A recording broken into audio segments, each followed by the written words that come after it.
Bonjour, au nom de l'école Bader, nous invitons à découvrir un parmi les établissements de l'État. C'est le Parlement. Le Parlement est un établissement législatif.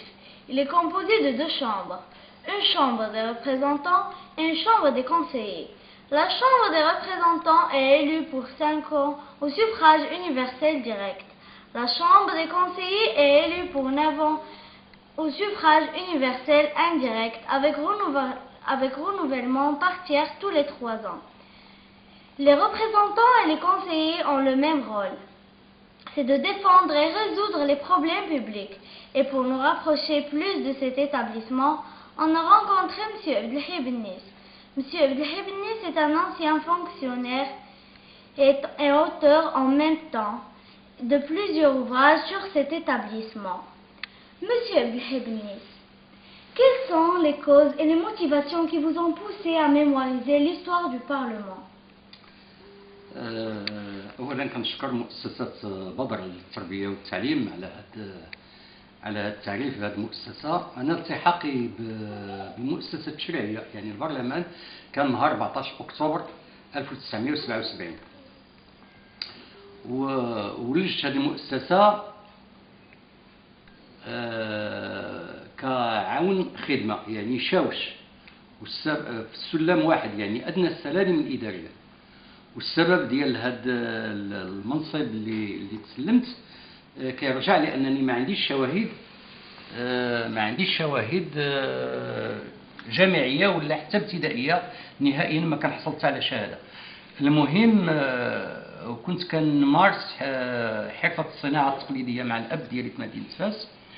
ومنين التحقت بالبرلمان يعني ودخلت كعون خدمه في اطار البرلمان كنت كنشوف يعني البرلمان دخلت له واحد المكان اللي هو مكان عظيم وكنت كنشوف فيه واحد الشوفه كبيره لانني النهار الاول فاش دخلت كان كيجي في الله كانني كنوجه بحال ضريح مولاي ادريس بالقيمه والهاله اللي كانت فيه لان كانوا فيه برلمانيين من الوزن الكبير واللي يعني عندهم الشيء الكثير ما يعطيوه في المجال السياسي والدفاع على حقوق المواطنين.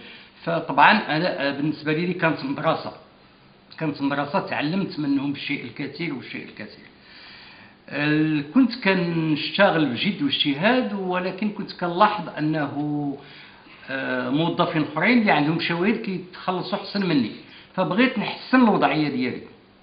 فما لقيت الا انني نلتجئ لمجال التوثيق وكنت اي وثيقه كتدوز في البرلمان كيفما كان نوعها هي ملتمس او اقتراح قانون او مشروع قانون او سؤال شفوي او تصريح حكومي اي حاجه الا وكنجمعها حتى وليت كنكون واحد الكنز من الوثائق اللي يعني بالاسف البرلمان ما بقاش عنده داك الوثائق لان كان كيسالي بها وكان كيسيبها ولكن انا بقات عندي.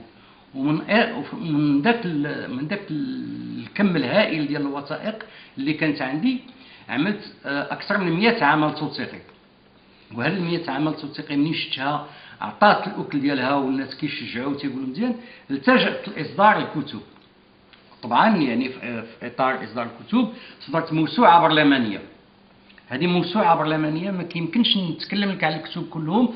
مثلا هذا كيتكلم على اللي بغيتي على البرلمان موجود فيه من 1956 مني كان برلمان بالتعيين المجلس الوطني الاستشاري الى الان. يعني اي حاجه بغيتيها لا الاسماء ديالهم ولا شنو المشاريع ولا تواريخ الجلسات اي حاجه كلها.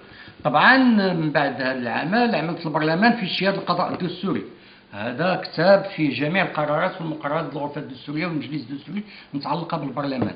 درت البرلمان والحكومه والقضاء منذ استقلال المغرب الى هذا.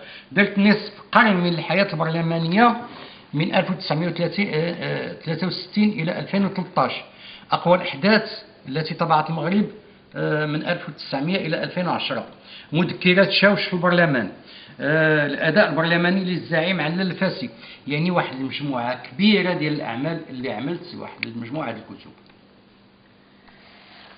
Monsieur Bennis, combien avez-vous rédigé d'ouvrages? Et est-ce que vous avez d'autres ouvrages dans d'autres domaines? من طبيعه الحال انا لحد الان عندي 19 كتاب اللي موجوده في المكتبات.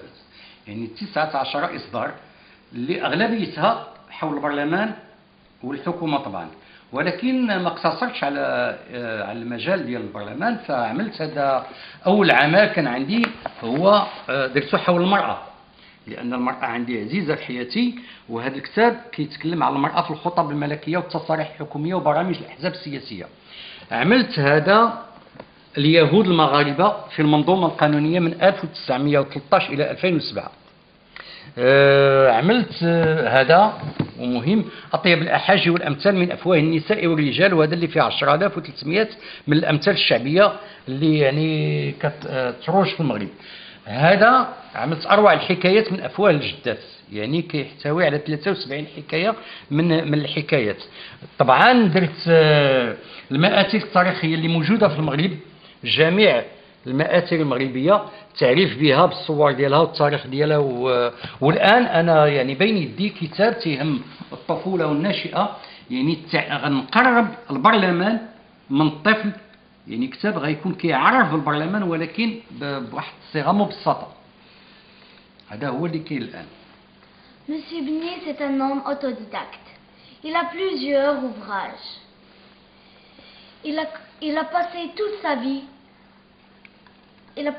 sa vie à compter sur lui-même, sur ses propres possibilités, et sans avoir aucun certificat scolaire. Et cet homme que vous voyez, c'est mon père. Et merci et à bientôt.